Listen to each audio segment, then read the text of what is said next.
when I had my opportunity to race, I started at the bottom and started driving for teams in the Cup Series that their number one priority was just to make the race. It wasn't even, they weren't even trying to win or even finish 30th. They were just trying to start in the race, because starting in the race and finishing in last place was enough money to pay their bills. But I think instincts, are generated from experience, and experience creates that. And that comes from Michael Jordan shooting a basketball a million times in his life and just knowing every possible scenario that ball can do when it comes out of his hand or when he jumps. Today I'm sitting with professional NASCAR Xfinity race car driver Landon Cassill. Landon, welcome to the show. How's it going? It's good. It's good. As you know, I bring people onto the show that I consider to be docents. Docents are people that inspire, influence, and guide others through their actions. These are the most relentless people on the planet that have the highest degree of success. You, my friend, you are a docent. So what I'd really like to do is I'd like to learn who your docents were growing up. So let's dive in. But before we get started, Landon, tell us, who are your top 3 rappers of all time? Top 3 rappers, man. I'd say I only casually listen to rap music, but Jay-Z, I like Chance the Rapper, and man,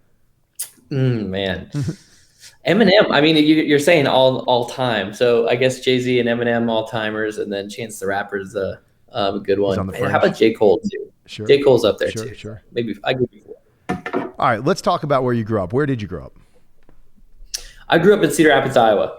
Okay. And I'm an Iowa kid, car dealer kid, and just Midwestern values. I felt like I'm pretty proud of where I come from. You can tell us about your mom, your dad. Like you said, your dad owned a car dealership, right? Yeah. So my parents are my dad's a car salesman. Grew up in the car business. My grandparents started Castle Motors, which is our family business, and so my dad is just super hardworking guy. I mean, he's definitely the type A type of personality person that I look up to, and really learn everything in terms of work ethic and salesmanship, humility, my values. That's where that comes from. Yeah. And you told me that, I asked you when we talked last time, I asked you, who your siblings were, and it was amazing to hear about them. So why don't you tell us about your siblings, because you guys are all very successful. Yeah. So, I mean, I come from an interesting family of high performers, I guess you could say. Yeah. Obviously my dad runs a car dealership. My mom's incredible. She's pretty much was growing up as a support of the whole family. And I've got an older brother. He's 16 months older than I am. And he's a fisherman going through high school and college, I guess he fished in college and fished professionally through college. And he's now a geologist, in the oil and gas industry. Smart dude, double major, ecology and geology, fishing guide up in Alaska for many years. So he's the type of guy that you could just leave him outside with no resources, and he could survive pretty easily. So that's my brother. My little sister is a figure skater for Disney on Ice. So she's been a professional figure skater her whole career. So cool. And she's also a commercial rated pilot as well. So, and then I'm a race car driver. It's pretty simple. But you didn't just become a race car driver. Your brother was a driver first, right? So you could kind of following in the footsteps. You guys both are doing that as your kids? Yeah, we started racing together at a young age. We started racing 4-wheelers when we were kids, and then got into go-karting when I was 8. My brother was 9. And it was it was pretty cool to race together.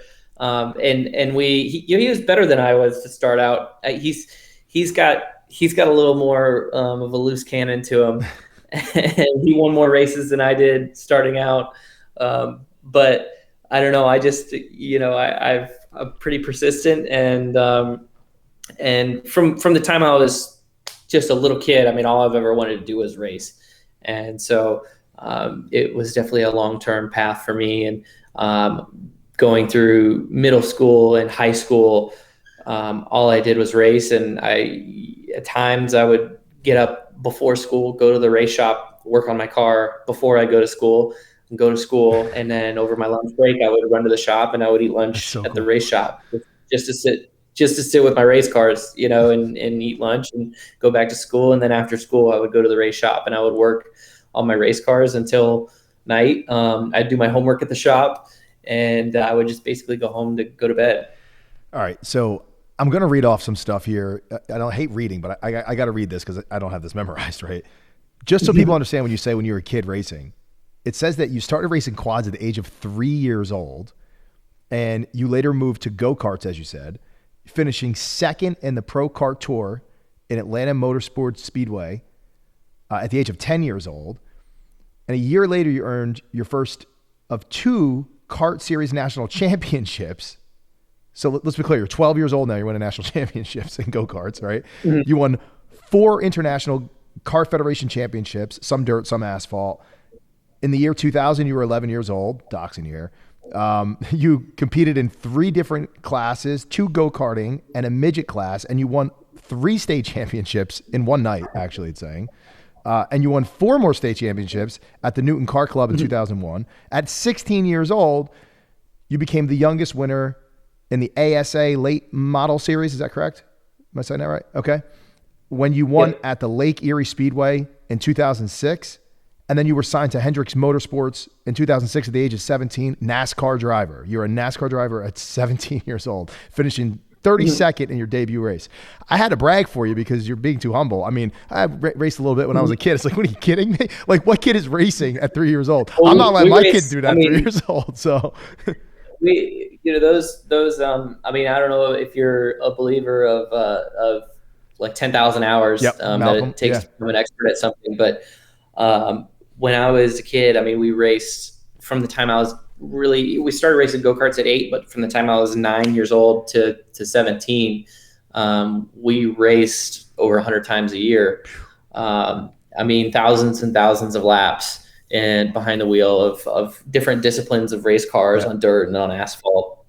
And really, my dad didn't care so much about winning a track championship at one particular track. His philosophy was, let's look wherever we can travel to race against the toughest competition that we can race against.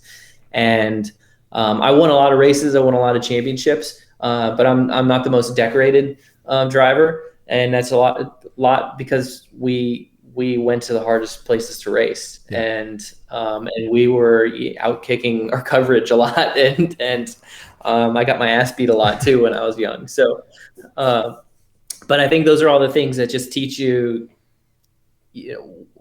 from racing what it takes, and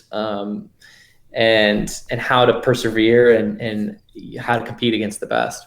So your brother got into it first, I'm guessing, because you were just a little bit younger than him, right? About almost 2 years. We got into it at the same time, really. Okay, so so you were young. If he got in, and he's about 15, 16 months older than you, you were pretty young. Yeah, we got into it at the same time. And in racing four-wheelers, when we started out on four-wheelers, we did that at the same time. It was a Christmas present. And then when we got into go-karts, we got into go-karts at the same time. So he raced go-karts for 2 years, and then when he got out of it, I kept racing. And he was kind of my engineer. I mean, he's like I said, he's really smart. He actually set up telemetry on my go-karts when we went to national championship events. He would set up the telemetry and help me show the data on the track. This is like a couple 12-year-olds looking at data acquisition, but he was really good at that stuff. He knows computers. Back then it was a new thing, and it helped give me a lot of perspective on how to get around a racetrack at a young age. So obviously you guys are both doing this. Why is it that you excelled and kind of took it another level and your brother didn't? Like, what was the difference between the two of you when you were actually racing? Because he seems like he was great as a wingman, so to speak, and helping you with all the metrics and everything. But like, what made you excel and get better and better, and why didn't your brother? Well, I mean, he had other interests, and that's what he went after. I mean, for me, I think it just excelled through brute force and hard work. I've never really thought that I was the most talented driver, but I just always, had to find a way to make it happen. And we didn't always have the fanciest equipment. My dad had a rule early on in racing that he would get me the equipment, he would get me the cars, but if I wrecked it, I had to fix it myself. So that translated all the way through the years of racing full size cars, and so my interest in working on my own cars was focused on fabrication and body work and things like that, because was my job on the cars, was to fix them. Mm-hmm. And so even when we hired a full-time crew chief to come work with us, he would set up the cars and we would build them together, but I would fix them all. And so that really laid the groundwork for me to learn more about the cars, learn more about aerodynamics and what the cars needed, which is, at the NASCAR level, aerodynamics is one of the most important parts of our race cars. And that's one of the biggest knobs to turn, as the engineers will say sometimes. So all of those sort of laid the groundwork for my knowledge. And when I went to drive for Hendrick Motorsports and test for Hendrick Motorsports as a teenager, my first jobs at Hendrick Motorsports were to drive Jeff Gordon's race cars and So cool. to give them an evaluation of what the car was doing and what it needed to go faster, and then the engineers would tune on that before Jeff would get in and drive it on race weekend. That had to be so cool. You're a young kid. It's incredible. Yeah, it was intimidating. Not knowing these are cars that I had never driven before, but I was hired to do this job and get in and make an evaluation. And as a driver, you have to, when you're trying to give feedback on a race car, you have to give extremely specific and accurate feedback. You can't waffle at all, especially if it's on a race weekend. You're limited in time. Think of like a 2-minute drill in a football game. The quarterback has 2 minutes, and he can fit in so many plays in 2 minutes until the game is over. Well, in a NASCAR race weekend, if it's practice, you have an hour of practice. You only have so many runs you can get in 1 hour. So you have to be able to make laps. You have to know exactly how many laps to make until you have an evaluation of the car. And you have to be able to key that mic and say, here's what I need. Here's what the car is doing. Here's where I'm losing speed. These are the adjustments that I think would help.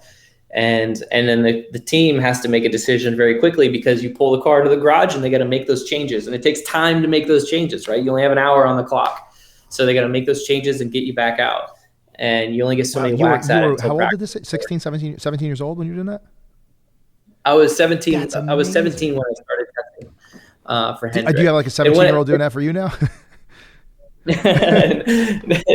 No, the testing rules have changed over the years. I mean, NASCAR has actually eliminated testing, and a lot of testing has gone the simulation route.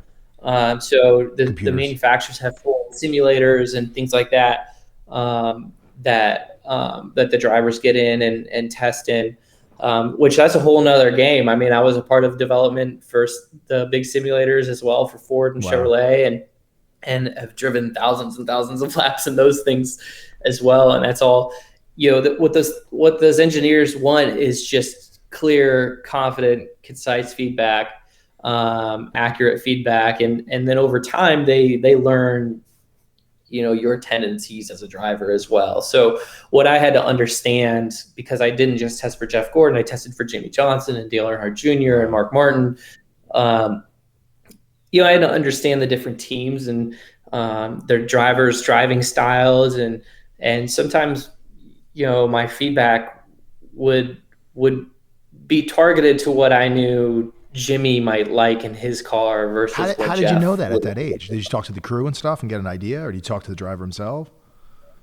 Well, I would learn that through I would learn that through my relationships with the drivers and getting to know Jeff and what he likes, and Jimmy and what he likes, and then their teams, would help me understand what would what their drivers' tendencies were, and I had access to all their data, so I could look at their data and see the driving styles. And a lot of times I would be at a test, and Jimmy, for instance, at certain racetracks, had a very specific way that he would modulate the throttle with his foot.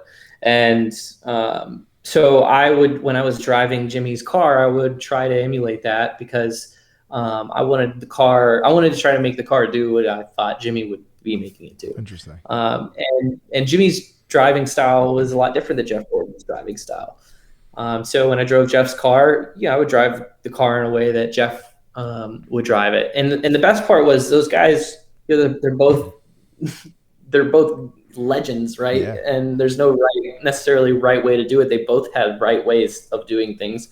So for me as a driver, when I drive my own car and I'm racing, I felt like I adapted other drivers' styles that I could implement in certain scenarios, and it made me more well-rounded as a driver. So far, it's safe to say that your father, your brother, and these professional race car drivers that you tested for were all your docents to get to where you are. Yeah, you can say that. Yeah, I mean, starting with my dad, first and foremost, and ongoing, he's someone that I rely on pretty heavily day to day. I mean, for decisions, small decisions, big decisions, I rely on my dad a lot because I trust his judgment. I want to know, I generally feel like if I can make a decision with the type of mindset that my dad makes decisions, then I know I'm going to go in a good path. So that's he would be my number one for sure.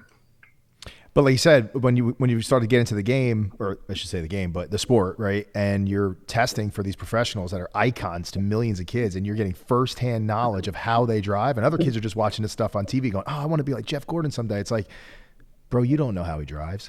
You don't see the data. You're not talking to him. You're not talking to the crew. Like, you were right there, man. It's like unbelievable. Yeah. That's unbelievable. How many kids were doing that for them?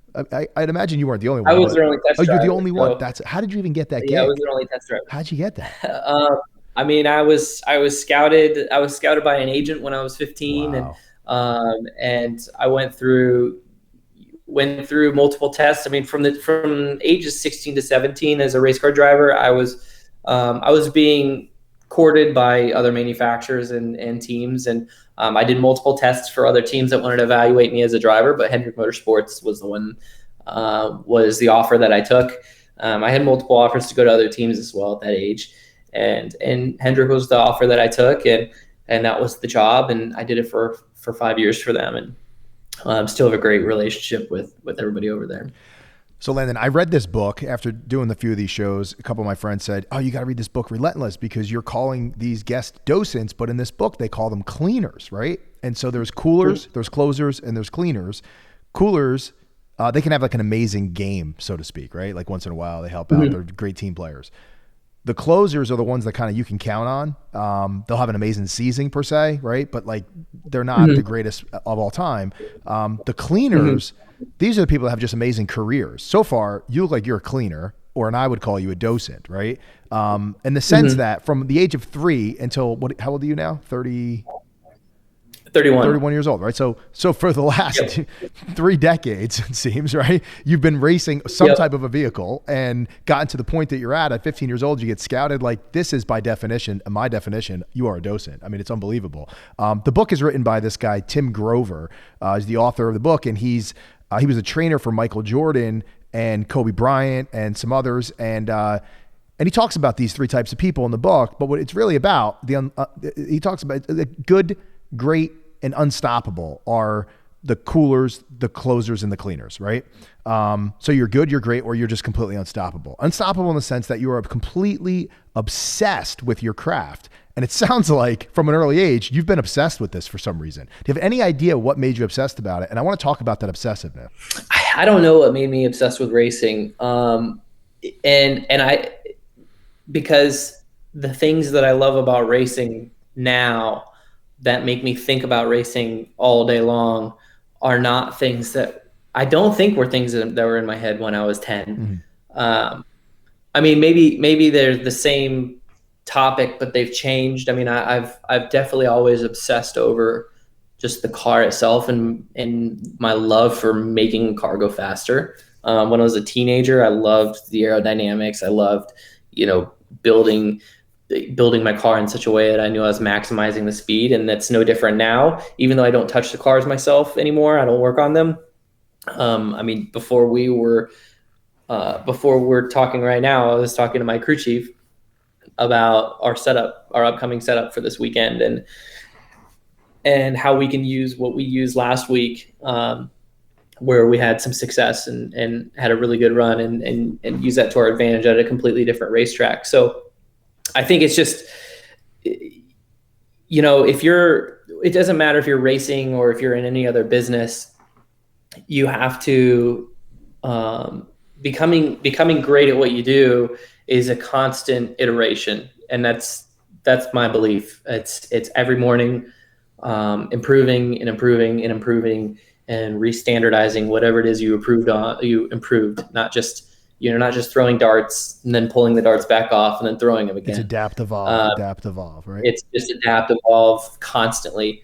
And you have to, draw a line in the sand behind you on everything that works, and then take your steps forward and figure out what works better and draw a new line in the sand. And you can't get hung up on, well, this works, so this is always going to work, or this is the best, so this is always going to be the best.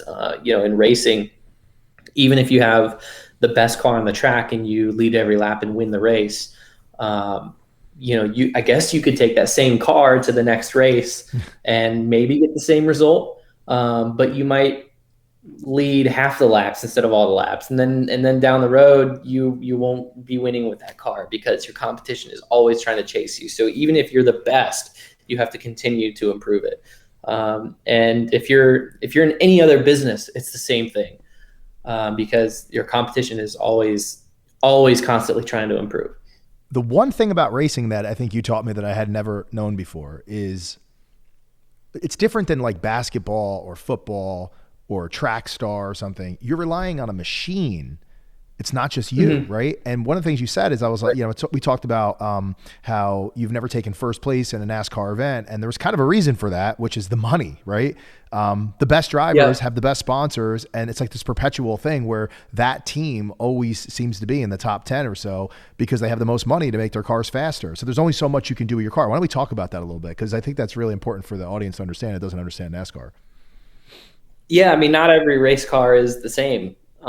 These teams build their own cars, and the equipment on the car is proprietary, and it costs a lot of money mm-hmm. to either develop that equipment or to buy that equipment from your competitors. It's really weird. I mean, imagine a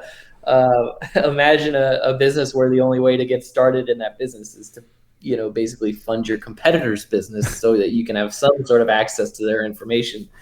So racing is really unique in that way. The cars look the same. NASCAR has parameters that we all work around, but like I said, the inner workings of the car have a lot of proprietary technology to them. So, my career as a driver has had an interesting path, and a lot of it has to do with the foundation of my career as a test driver.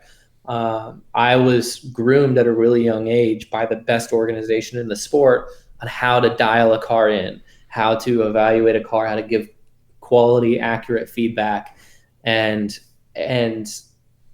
that sort of set the model for my services as a driver, which has been over and over again through my career to step in at organizations that are either struggling, new organizations, or need a driver that can get in, make an evaluation, make an improvement, and get the ship pointed in the right direction.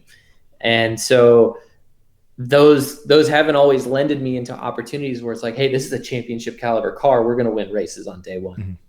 And there's a flywheel effect, like you said, to being in a race winning car. You win more races, you get more sponsors, you have more funding, you can win more races, exactly. Right?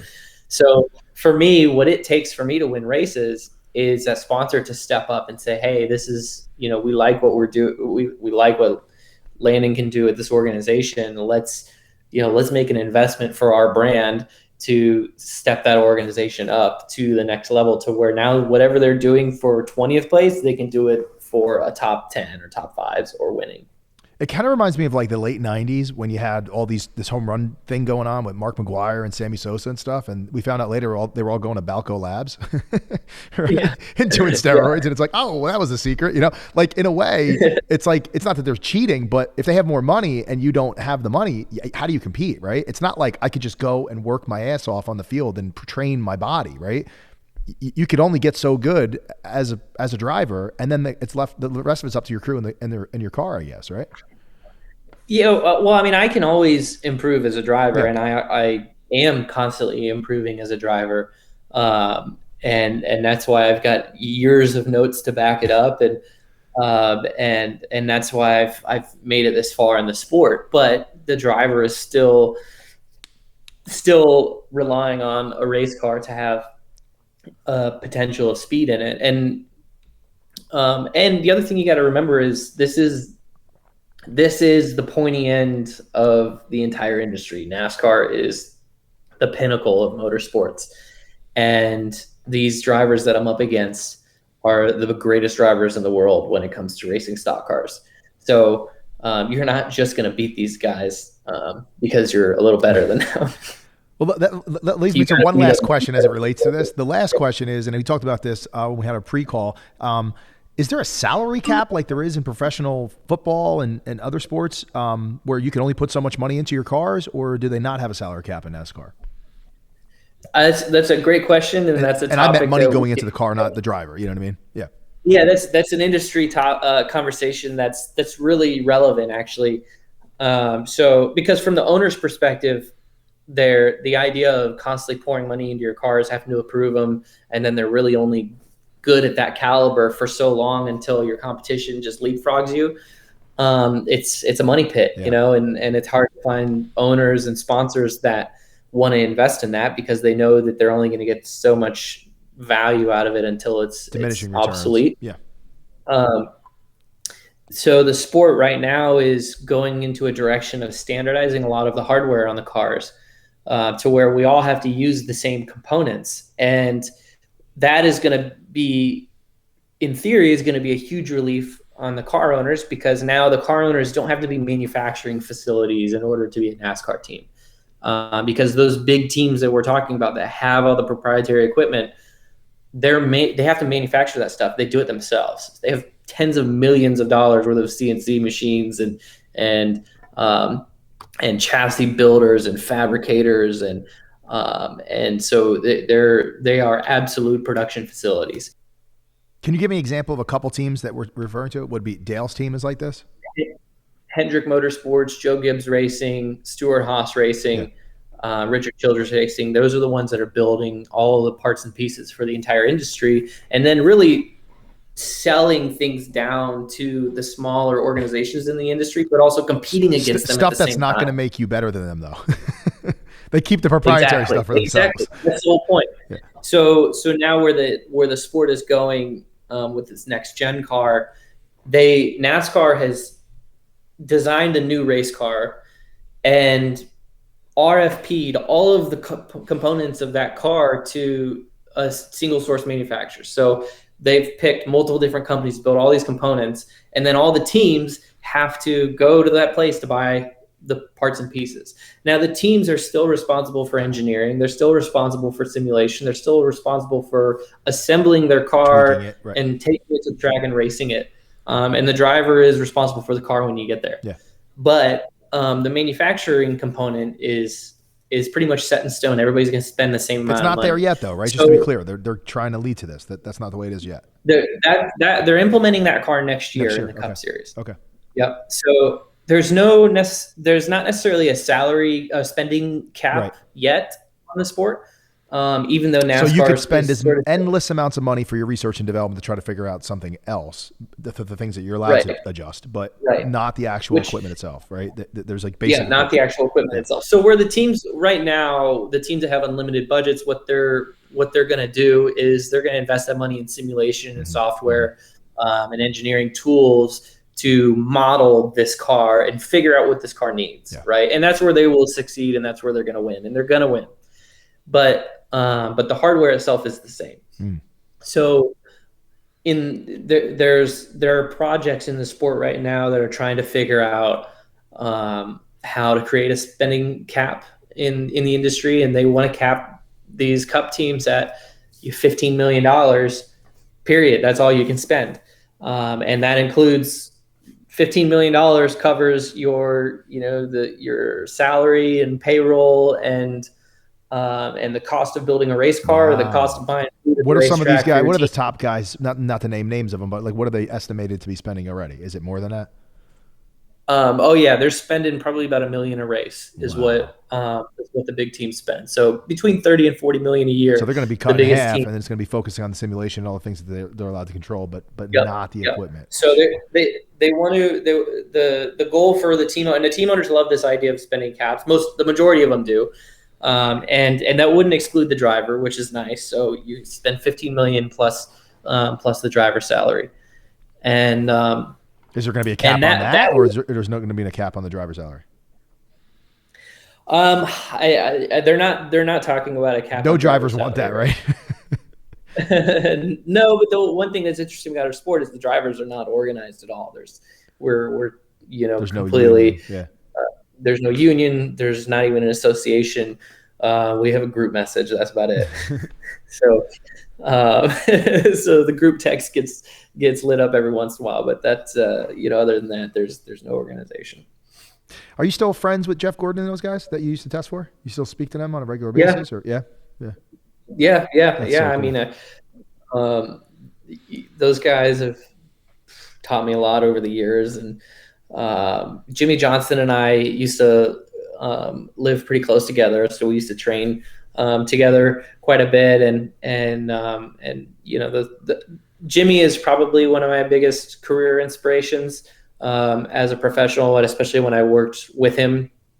He was a trailblazer in the sport in terms of unlocking the athletic ability of a race car driver and tapping into the endurance side of things. And that's where my fitness has really come from, and focusing on Ironman training and endurance training, and realizing that driving a race car in a NASCAR race is also an endurance sport.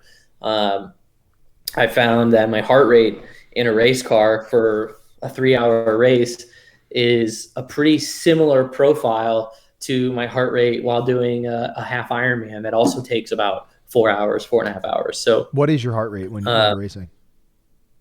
My average heart rate racing is between 130 and 160. Wow, that's intense, man. And you're just sitting there, but you're just so nervous, and you're trying to be so alert that your heart's pounding, I guess. Well, you got to think it's really hot in the race car. Yeah. So in the summertime, the cars are anywhere from 120 to 140 degrees. With that suit on and everything, yeah. Your suit on, your helmet. You're in a race car, so you're in an oven basically, and you're holding and driving a 3,000-pound race car. There's not much room for your arms even. You're just kind of like this, right? No, you're buckled in and going 200 miles an hour. Now, so after Dale's father, like, you guys have your heads like completely strapped too, right? Yeah. We have head and neck restraints, so you're not moving. You can't really move. It's unsafe to move. So when you go into a corner, I mean, our cars pull 2 Gs, so you have 2 times your body weight pulling against you going into the corner. You're holding up.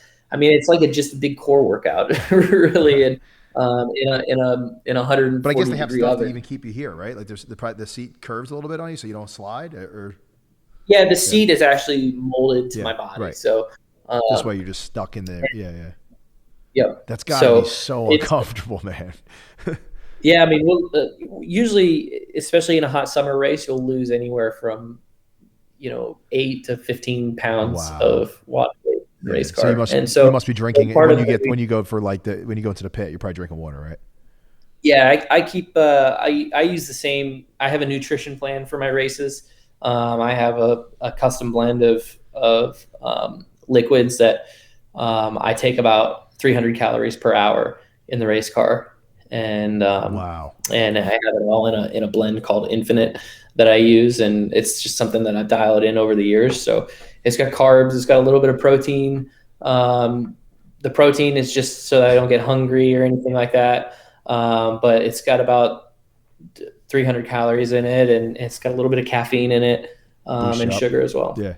Have you ever been Just driving for an hour or so and you're like, oh my God, I got to take a shit or got to take a piss or something? Like that's never, because your adrenaline goes so high, you don't have to go to the bathroom, right? Well, I have had to go in the car one time, and that's just usually from poor planning. But that's what I mean, right? Like but you just yeah, didn't go before the race and you're like, oh my God. your adrenaline is up. You're sweating a lot, and like I said, you lose all that water weight. But you're trying to replace it as fast as possible. So that's like, when you're just doing a long drive, different. Adrenaline's obviously not high, right? And you're like, oh my God, where's the rest stop? Where's the rest stop? Right? Like I would imagine that's got to happen at some point to a driver. There's no stopping though. It's like, it is what it is, The most fluids that I've ever taken in a race though, was in Indianapolis a few years ago, and I took in 150 ounces. Wow. In a 4-hour race, and didn't have to go to the bathroom. That's almost like case a bottle of water right there. That's insane. Yeah. I took You're 150 sweating ounces, it out. and still lost it. I guess all the sweating makes you not have to go to the bathroom. Basically, at some point you just you're just sweating it out. Yeah, pretty much. That's interesting. Cool. What is your superpower? My superpower, man. What is my superpower? Gosh, I think it's just persistence. Maybe that's my superpower. It's just persistence and not quitting, and never giving up. That's my wife would probably agree with that. And there's maybe a lot of different ways to look at that. People might want to say, oh, you got to know when to cut your losses or things like that in certain things. But I think that is for me to just dig into something and not give up on it, looking for solutions, looking for answers. When it comes to a race car in the middle of a race, understanding how a race plays out has a lot to do with just persistence of saying, hey, these are my goals for the race. And this is how I want to get there. And knowing that you only need to be there on the last lap. You don't have to be there throughout the entire race. You just need to be there on the last lap. Survival. That all has, survival. So I think that all of those things have to do with persistence, because if you're getting what you want on the first try, chances are you got lucky. And so no matter what, 99% of the time, if you're going after something that you want, you have to be pretty persistent to get it, and you have to really figure out all the things that are in play, so that you can get to that point. Landon, what is your kryptonite? My kryptonite. Gosh, what? I feel like you've asked me this question before, and I struggle with it too. Yeah, what are the funny things you always say in like job interviews? What's your weakness? My weakness. Yeah, my weakness is I care too much. I try too hard. Yeah, my weakness is actually a strength. Yeah. No, we want a real weakness, man. I used to ask people at my company, I would say, why should I not hire you? And they try to turn away. I go, that sounds like a reason to hire you, so try again. Yeah. Oh, man, I don't know. Just distractions, I think we all, it's things that are always just knocking off your focus, and whether it's social media or anything. I mean, it's just distractions and losing that sight of the path that you're headed. I mean, sometimes you have to wake up every morning and decide, hey, here's what I want to do today. Here's the impact I want to have on the people that I'm around, and here's what I want to get out of the day. And you've got to be able to hit those goals on a daily basis, not just on a 6 month basis or on a yearly basis. That's part of what I said about just, life being a constant iteration on top of itself. Yeah. I think I've told you before. I mean, it's like, I always think about like spring cleaning, um, spring cleaning is great. It's a great time of year. The weather's nice, order a dumpster and just unload your Purge. house.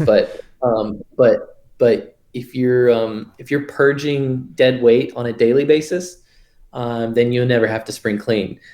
And if you're getting rid of waste on a daily basis, if you just make it a habit of seeing waste in your life and seeing waste in your house and in your job and and just eliminating it little bit by bit, then you don't have to stop what you're doing for a week and eliminate waste all at once just to let it pile up again for an entire year.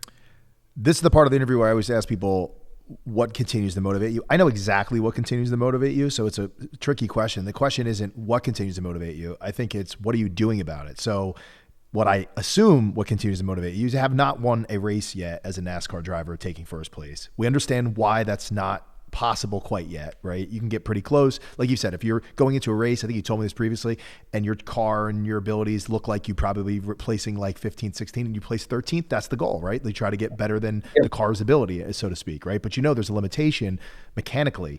What are you and the team doing to try to inch yourselves closer and closer to that finish line? I mean, number one, it's bring the cars home in one piece so that we can improve on it. Mm-hmm. And then you have to improve on it with the resources that you have. And you got to understand that grass is always greener. We can sit around the shop on a bucket and talk about how we wish we could buy this or buy that. But that's time that you could spend.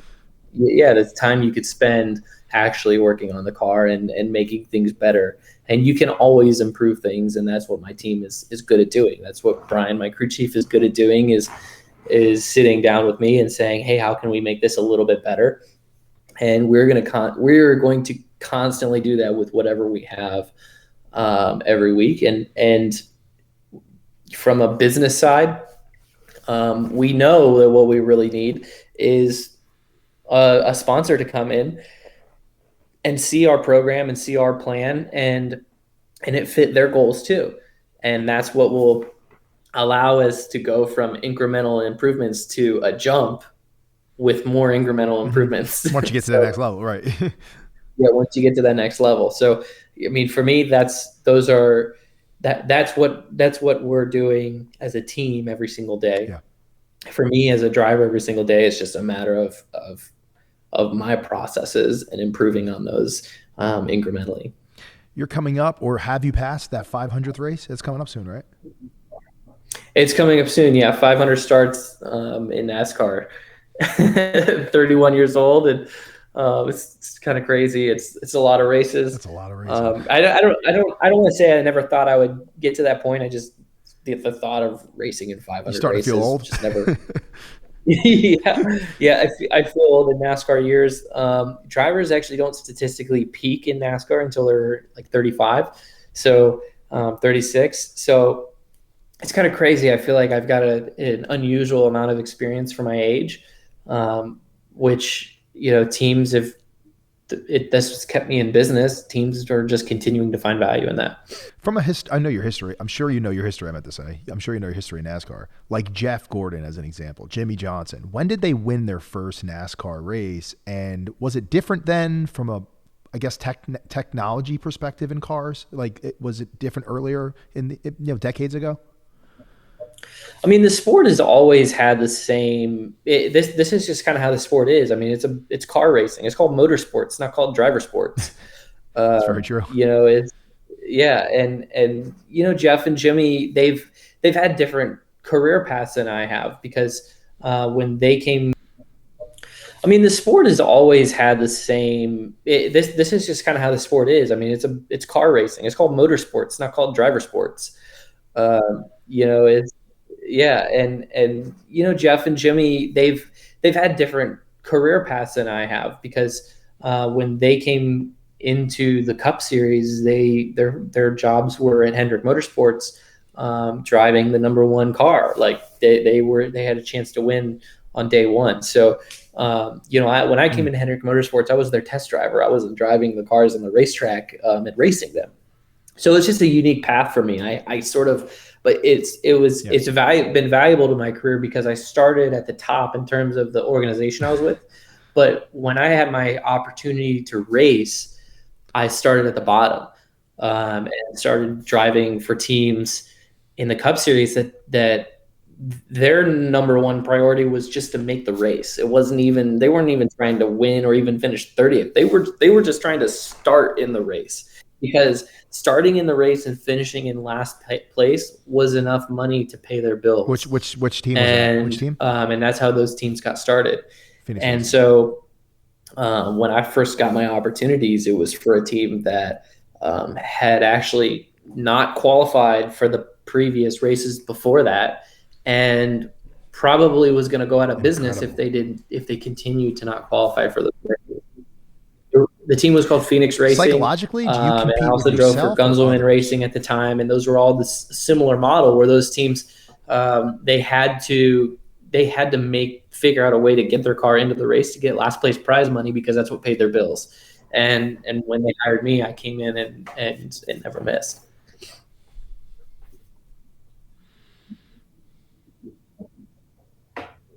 Racing is I mean, it's a team sport, right? You have the car and you have your team. For me, I'm competing with myself up to a certain point, and then I'm competing with others. It's a little bit similar to golf, where golf, you can win just about any tournament if it's just you and the course, and you master that course. You play the best of your abilities, and chances are, if you nail it, you'll be on top or close to the top at the end of the day. Racing is similar, maybe a little bit more barbaric than golf, but you got to master the racetrack. You got to master your race car. If you show up to the track and you do not have your car and the track figured out, then you're not going to beat your competitors. So for me, the number one focus showing up to the racetrack is, am I ready? Is my team ready? Is my car ready? Do I know the track? Do I know how this race is going to play out? How has it played out historically? What is the best for my team to get us to the final stage of the race? When I get to the final stage of the race, and that might be you're the Midwesterner, last 10 you should laps. know this. It might be the last restart. Might be the last 50 laps. To me, it's like it's when I reach that point in the race when I know the horse is in the barn, right? Or the hay is in the barn, right? Why did I mess up that saying? I think they say the hay is in the barn. I think that's what I know. Why did I screw that up? I think they say the hay is in the barn. When you get to that point in the race where you've made your bed, your strategy is where it's at, you've got no more adjustments, you just took your last set of tires, and the only thing left is the checkered flag, then that's when I'm looking at my surroundings and I'm looking at the drivers that I'm up against, and I go, okay, how do I beat these guys?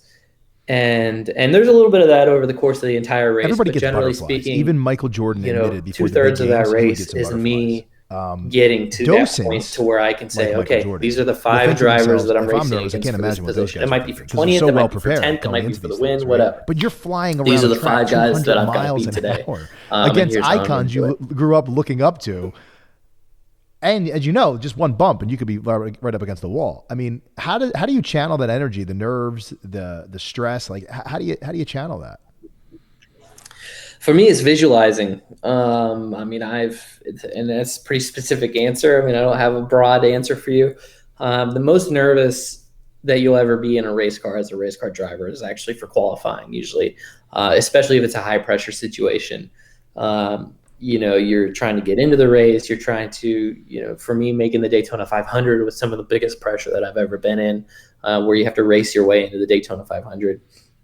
And whether it's before the race or before a final restart, I just make a visual and just create that muscle memory of what I need to happen and what I know is possible. And I run that through my head over and over again until it's time to do it. And I think it's a muscle memory thing. That leads me into instincts. The greats, they trust their instincts, but the docents, the instincts will trust them, right? I mean, so there's this Yeah. natural kind of instinctive behavior in certain sports. Do you feel that instincts and intuition play a role in your ability? Um, yeah, I mean, I think so. I think that, but I think instincts, are generated from experience, and experience creates that. And, that comes from Michael Jordan shooting a basketball a million times in his life, and just knowing every possible scenario that ball can do when it comes out of his hand, or when he jumps, or when it bounces off the rim and he needs to make a rebound. Like, he has seen everything, and the instincts are that library of knowledge over decades of playing basketball. And for me, driving a race car, those instincts come from just decades of experiencing it, and retaining that information, and always having an open mind in every race that I'm driving, um, as to why certain things happened and what I can learn from it. Um, for example, I have this philosophy about wrecking, where my belief is, if a wreck happens, it was my fault. If I'm in a wreck, it was my fault. I don't care if a meteor falls from the sky and lands on my car. I should have figured out how to miss it. Because if you're in the mindset of a wreck happens, you look at the replay and you say, "Oh, that guy Blame. wrecked me." Yeah. That doesn't fix your car. It doesn't put you back out on the racetrack. It doesn't get your team owner to keep from firing you. It doesn't. No, the magic fairy doesn't come and pay for your new race car because it was somebody else's fault. You're just sitting there in the infield with a tore up race car, talking about how it was somebody else's fault. Wow, right? Yeah, wow, who cares? Exactly. Doesn't matter. I don't care. Yep. And so for me, when it comes to that race car, once I'm on the racetrack, anything that happens, I take personal responsibility for. And that's what keeps. I think that when I really start to figure that out as a driver, that's when those instincts get better and better and better, because now all of a sudden it's natural for me to be more in control. Because I don't ever want to leave a race and say, well, that guy had control over my car and he wrecked me, and so it's his fault. Yeah, you got to focus on the things you can control, and the other things that you can't Right. control. Why even think about it? There's no point. Yep. And taking accountability totally makes sense, because then you feel like you can Yep. control it. Next time we do something different. Otherwise, what are we doing? It's luck then. Yep. Yep. Yeah, it's luck, and I don't really care for luck. Luck is not a strategy. Although they say it's better to be lucky than good. That's true. Sometimes. Listen, when I was running my last startup, I've been to the hospital a couple of times. I thought I was having a heart attack, and go into the hospital, do EKGs, everything's fine with the heart, and they find out that it was stress related. I've talked to a bunch of friends that ran startups, tech companies. They had the similar, believe it or not, it's a very common thing. People go to the hospital, they're having chest pains, and they're like, is there anything going on in your life that's stressful? You're like, no. My wife's like, what are you talking about? Like, our company and this and that and lawsuits. And I'm like, oh yeah, well, there's that. That's just what you got to do, So Yep. the ultra high successful overachievers, they all seem to have some kind of level of stress, and they have to figure out how to deal or cope with that. Have you had any experience with that? I would imagine just racing is stressful in general. And then when you're not racing, I wonder, when you're in the downtime, are you experiencing the feelings of stress that your body was going through later? I mean, I think it's where it gets challenging at a professional level is you take, everything, all the stress of actually racing, and then you add on the business aspect of it, and the drama that comes with that, right? I've dealt with bankrupt race teams. I've dealt with not getting paid. I've dealt with lawsuits. I've dealt with getting fired. I mean, I've good opportunities, bad opportunities, making right and wrong decisions. I've had it all in my career.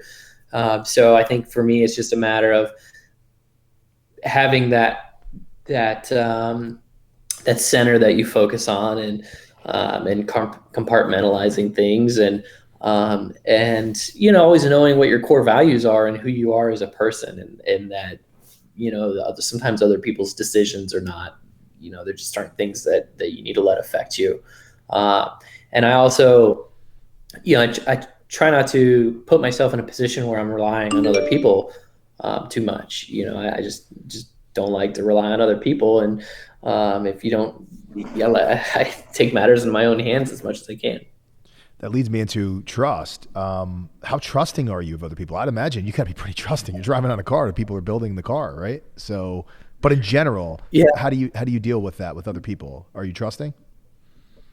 I mean, I'm a trust but verify type person, but I'm a pretty loyal person, and so I am pretty trusting of people. I'll give people, I definitely give my team members and people around me a lot of liberty to be able to make their own decisions, and to make the decisions that, whether it was me that selected them for that role or somebody else. I like to trust people with the ability to do those things.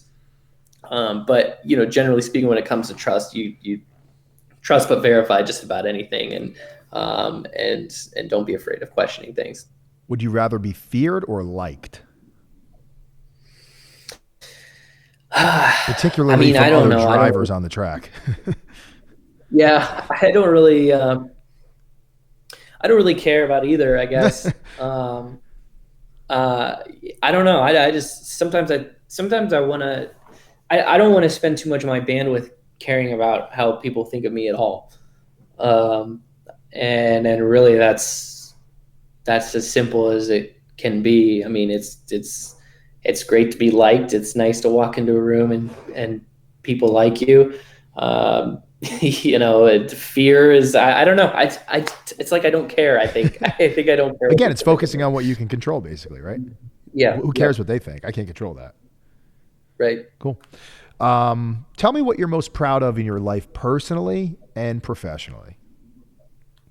I mean, personally, I've got a family. It's my kids, my wife, and I think that's a pretty easy one. I've got some awesome kids, and I can't wait to see what kind of person they grow up to be, because they're all different. And how many kids? I've got 4 kids, and my wife and I. You're like me. Yeah, we're the same. My oldest son, my middle daughter, like they're all different. They're all Totally. A lot of it is different, and so as a parent, you're just really excited to see what kind of person they turn into, and I just hope that the same that my parents did for me, that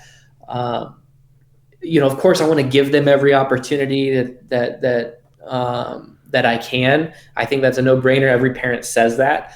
Though maybe the one thing that people don't say often that to me is a pressure as a parent is I hope that I don't miss the signals that my kids give me, and because it's one thing that my parents nailed with me was they were seeing the signals that I was sending them that I wanted to be a race car driver, and they acted on it. They supported and that's not an easy. Supporting, I think, is the easy part as a parent, right? Like supporting is like, hey, if your kid wants to race cars, then support it, right? You either can or you your can't. Your dad support. went above and beyond. He was bringing you all over the country and stuff, right? That's a different level of support. For sure, but I think that the thing is, like, my dad saw that, and he's whatever signals I was sending my parents, they acted on that. They didn't just brush it off. And so for me as a parent, I don't care if he wants to play tennis or drive race cars or he wants to be a computer programmer. I just, at a young age, I want to be able to see those signals and put those opportunities in front of them, because I don't think when you're 8 years old, I mean, I was racing go-karts at 8 years old with a passion, right? But an 8-year-old doesn't really know what's best for them and what to do. No. And so somehow my parents were able to see that in me and know that that's what I wanted. So they kept me on the right path. And so I just want to make sure I do the same for my kids. Mm-hmm. What am I most proud of professionally? it might be 500 starts coming up. I mean, it might be, I think it's the longevity of my career. It's the way that I've gone about my career. I'm pretty proud of. I feel like I can, we work in a really interesting sport where, it's professional, but it's also a hobby for a lot of people too. And there's a lot of people in the sport that can buy their way into the sport, or maybe they didn't earn their way. People are attracted to money, and so for me, I feel like I can sleep at night because I have never compromised myself as a professional race car driver. I get paid to drive race cars, and I'm pretty proud of that. I'm pretty proud of that, to be honest with you, for you. Just your career, honestly. When I learned about you and did the research on you, you literally been doing this since you were 3 years old and worked your ass off to get to where you are so far. And as I learned more by talking to you about how money matters in this sport, and you have not had that serious backing yet to get where you are, is really impressive, man. That's why I consider you. That's why I consider you a docent. Tell me what your regrets are, though. Everybody's got a regret. There's got to be some mistakes. You're like, damn, if I would have done that a little differently, right? And we all have it. Yeah. Man, I mean, I could get pretty specific and tell you some moments that I wish I would have stayed out and not pitted. That's true, right? Yeah. Got a few regrets like that. And you never know how they could change the course of your career. And maybe those are the things that, like you said, all come from instincts and decision making, and experience compounds on itself to where the next time you're faced with those opportunities, you don't make the same mistakes.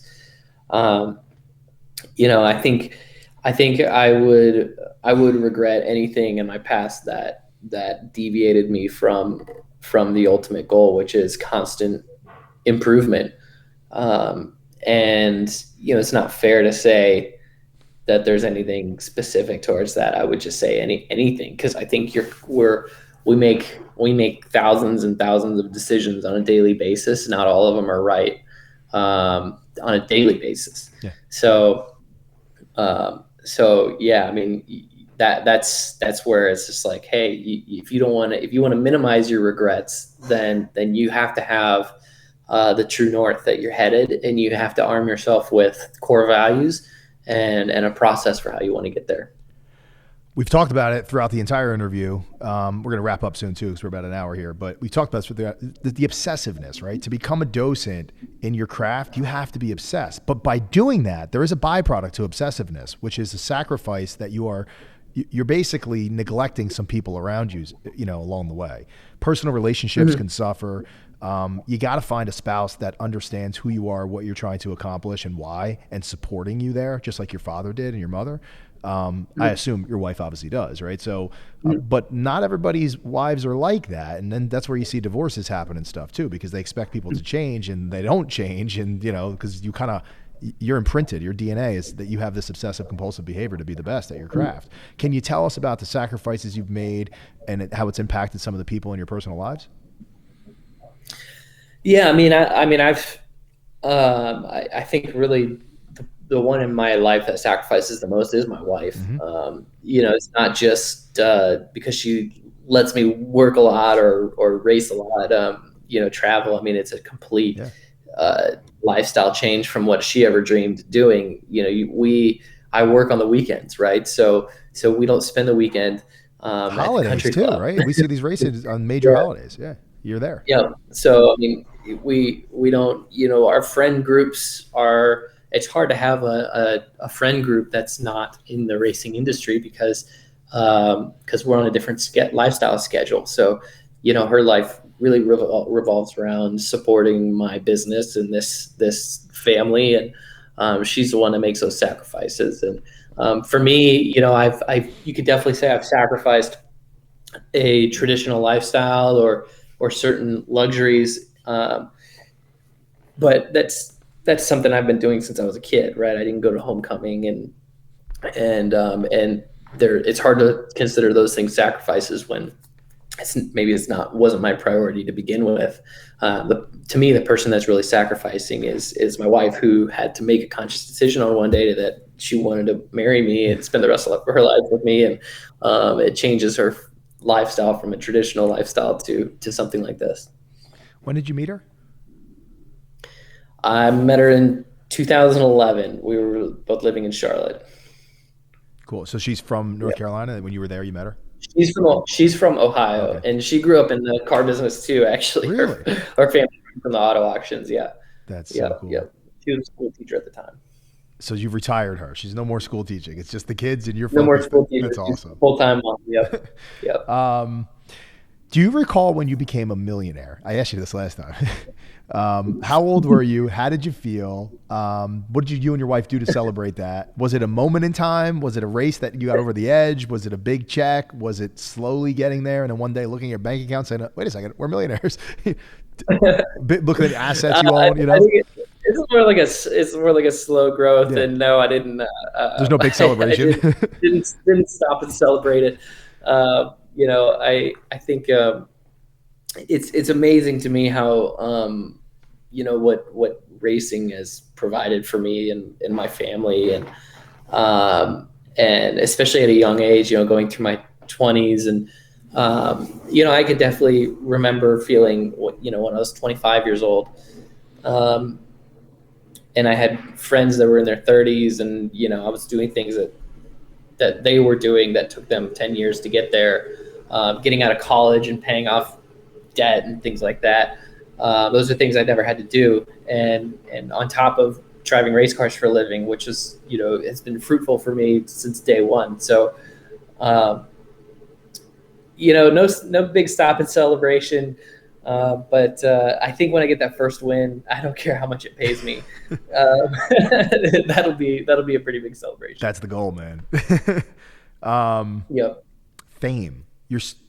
I would say you're somewhat famous. You'd be very humble about this, but there's people who know you are. You have a lot of fans. You have, I don't know how many followers on Twitter, tens of thousands of people follow you. They linger on your words, right? They probably bump into you in certain parts of the country. I'm imagining you're more notable in other parts of the country, probably where you live at now. You're North Carolina, right? Mm-hmm. So I'd imagine it's a racing state. People know who you are. Is that weird? You grew up, you were never famous, right? But you mentioned something about your father, and tell us about like growing up and So fame is definitely interesting. I definitely appreciate that, and I do. I'm pretty recognizable, and I like being recognizable. I think that's an advantage in today's day and age. Whether I want to be a race car driver or not, now I've got a pretty good foundation of name recognition that I could go anywhere and at least get a job if that's all I needed. But you're past that. But really, what's funny to me is growing up in a small town, not a small town. Cedar Rapids is a pretty good town, but growing up with a family business in a town with our name on it, Castle Motors, right? Castle Motors. My dad really groomed me and my brother and my sister from a young age that people know who we are, and that name is important because we have a good reputation, we have a good business, and if you're driving a car across town with our name on it and you're cutting people off or driving like a jerk, or if you're out in public and you make a scene or you make a fool out of yourself, people know that that's a Castle kid. Or that car has, even if it's not me, even if people don't know who's driving the car, a car with Castle Motors license plates on it, cut me off. I don't like that dealership now. That's people can associate things with your name when you're a small business in town and you serve the community. So my parents, taught me from a very young age that you had to always watch how you acted in public and who you were around, and how that might reflect on the business or reflect on yourself. And I appreciate that a lot because that was before the internet. And I think that served me well in a lot of different ways. Number one, I think that served me well on social media because, the internet is permanent, and the things you act, when you say something on social media, even if you think you're in a room with 100 people, or even if you think you're in a thread online where only so many people are reading that thread, everybody has access to it at some point. And those things can go viral.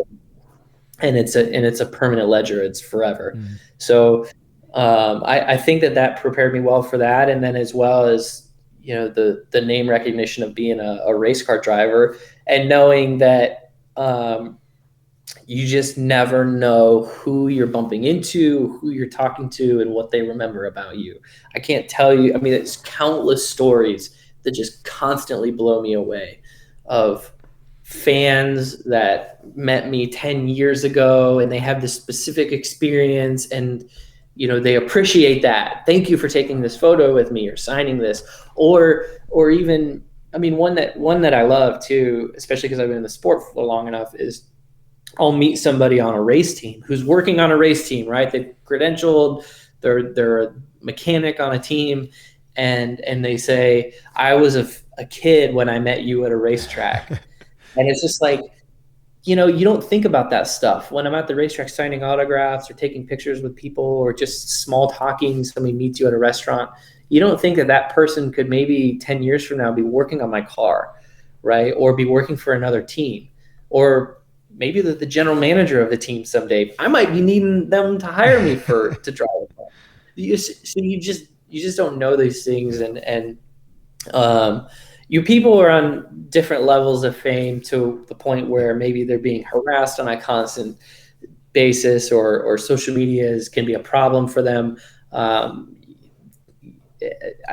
that's maybe something that I haven't experienced yet, but we all handle haters differently, and I don't have a lot of them myself, but I've had snarky. Plenty of snarky comments on social media from people, and sometimes at my level it's fun to just hit them head on, and most of the time all they're looking for is just attention. All of this is a testament to your parents. They raised you really well, because most kids with their parents say not to do those things, like, drive around real, with a car because of the business. But shut up, I don't listen to my dad, right? You listened to your dad. You respected your father to the point that you wanted to drive cars. He had a car business. I mean, your parents must be amazing parents, that the fact that they've had such an impact on your life to where you are today with your career. And even when you're younger, just listening to their guidance at an early age. Most kids are rebellious and don't want to listen. So it's a real testament to your parents. Yeah, they did it. I had great parents. They did an incredible job. Let's talk about Bitcoin. When did you first discover Bitcoin? You have, right? Discovered Bitcoin?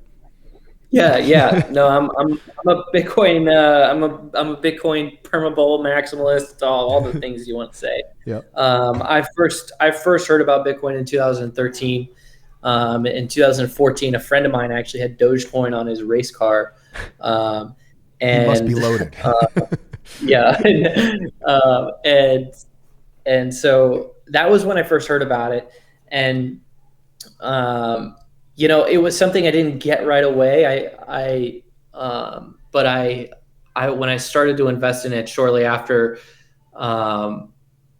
once you own your first Bitcoin, you start to understand what's really going on there, and it definitely was kind of a magic internet money to start. But then when after I got to know it, I really understood what was going on, and so it's been a good investment for me. And your first purchase was 13 or 14? It was around that time, but it was after 2014, okay.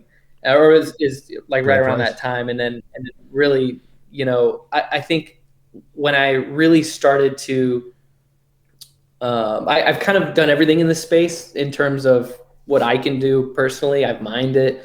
I've traded it. And do you recommend mining to people today or trading? Either one, I'm saying, not either or. I'm just neither. Saying, I would buy and hold. Yep. I would buy and hold. I mean, mining is an interesting business to me. I think it's a power play. It's an energy production business. And I think that the best Bitcoin miners are energy producers that like mine Bitcoin as a hedge against the energy markets. And so, for me, I wasn't an energy producer. I was I was mining off of what the grid could give In your me for basement. energy. Right. And it was where it was profitable for me was the fact that I was buying Bitcoin at a discount for such a long period of time. But at the end of the day, I was buying it and holding it anyways, or I was mining it and holding it anyways. And so, over time, when Bitcoin continues to rise like it has, I mean, it's multiple so many times over since I mined it, that it has definitely paid my capital cost of mining. But for a lot less work, I could have just been buying Bitcoin off the market And you had the during that money time. too. That's the problem. Yeah. Yeah. So, and the returns are there too. That it's just like, there's not much of a difference. But it's something that I've experienced and learned the space. So, for me, I'm in it permanently. I buy every dip. I'm buying Bitcoin at $55,000 today. So, it's pretty much, it's something that I'm in for the long haul. All right, a couple questions on it. So what was your aha moment, and what is the key characteristic that to the average person you would say, this is the only thing you need to know about Bitcoin, you should buy it, and this is why? Because everybody has an evolution, right? We have an evolution to get to that point of conviction. So you got to that point of conviction. Do you remember when you were like, oh my God, why wasn't I thinking of it this way? And I think the aha moment is when you realize how transparent the whole thing is, and the supply, the deflationary rate of it all,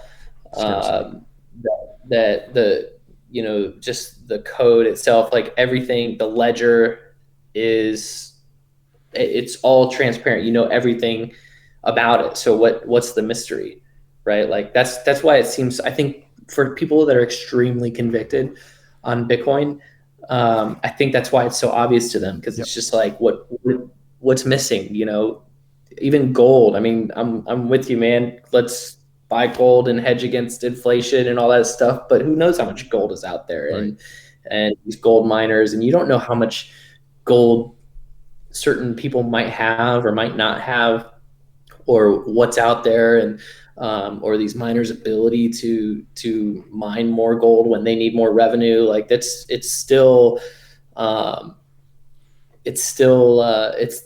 lot of mystery there. Where with Bitcoin, it's pretty obvious what's out there, and that aha moment to me was not right away, but it's when I saw that, it was just like, okay, this is my new savings vehicle. Like that's pretty much it, and I pretty much. So the average layman, they'll say, "Well, it's so volatile. How could you get into it?" But so what do you say to that? The volatility. This isn't.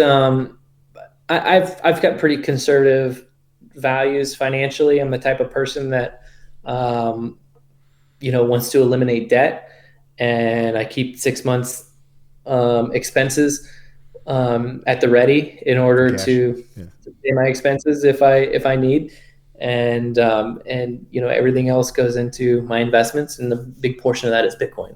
And a big portion of that is Bitcoin because of the way it's appreciated in value in my portfolio over the last few years. But I would say, the money for me that's going into Bitcoin, the volatility makes no difference, because I'm not looking to cash in on that money in the next 3 to 5 years. I'm not trying to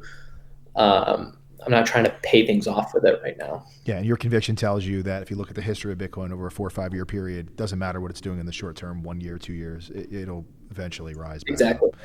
And again, for the audience, this is the halving cycle. So look up stock to flow analysis or Google it and look at the halving, and it's got a pretty predictive path so far in its short history, 10 years, not that short, but exactly. But it's interesting when you look at that. Orange pilling friends, right? This podcast, if you look at my logo, right, it looks like an orange pill. That's not a coincidence. Yep. Right. So have you been able to convince family members or close friends to buy Bitcoin? Oh yeah. Starting with my wife. My wife wants me to put You know, everything in Bitcoin. She's like, we'll sell the house, everything. yeah, I'm like, yeah. whoa, Early slow on down. was like early on question everything, and now it's why didn't we buy more? Yep. And it's like, honey, bought all we could, okay? What's your biggest regret is not buying more. Yeah, buy more Bitcoin. Um, yeah, I mean, my grandma actually just called me the other day That's so and cool. was just like, and was interested. And I think it's kind of a lead by example type thing. I'm definitely a Bible thumping Bitcoiner, but I'm not forcing anybody Sure. to buy it, and I'm not shoving it down their throat. This is like, look, especially in these in these bull markets, Yeah. the results kind of speak for themselves. I mean, I don't have to say a whole Show lot them a chart. before. Yeah, but I'm definitely reached that point, and I'm sure you have too. You've been in it long enough, and people are try to get an idea of what your holdings might be. Every time there's a 10 or 20% run in Bitcoin price, I start getting text messages. Oh, but it's a good day for you. How's Bitcoin looking? It's like, yep, it's sitting there. It's not It's moving. always going to sit there. Yep, it's always going to sit there. What is your 10-year price prediction on Bitcoin? I mean, I think Bitcoin can go to $1 million, and I think our friend Jason Williams is the even more hyperbole Oh on my this. God, yeah. But he's going to make a case for a $10 million. I think in his Bitcoin. book, he made a case for $47 million. Yeah. Everybody should read that book, by the way. I just finished it. Unbelievable book. Bitcoin, hard Yeah. money you can't fuck with. Bitcoin, hard money you can't fuck with. Yeah. Great book. I've got it right here in front of me, actually. Oh, do you really? That's awesome. Yeah. By the way, what is your favorite top 3 Bitcoin books? Oh man. Well, I'm looking in front of me. I've got Mastering Bitcoin, Hard Money, You can't mess and with. yep, I heard the little yep, one. Hard Money. I think of what else. I think it looks like I only have 2 Bitcoin books on my desk right now. I see Economics in One Lesson right there. And the Journals of Lewis and Clark. I know it's not a Bitcoin book, but it's a couple books on my shelf right there. And the Toyota Production System. That's not a Bitcoin book either, but I think everybody should read the Toyota Production System. Landon, thank you for doing this interview a second time. Again, this has happened twice in my 11 or 12 podcasts where we corrupted a file. So you did this twice for me. Good. Thank you so much. I appreciate you spending the time with me, telling your story to everybody. People get to learn who you are a little bit more and where it all derived from. Everybody, Landon Cassill, NASCAR driver. Thanks, Landon. Thanks a lot.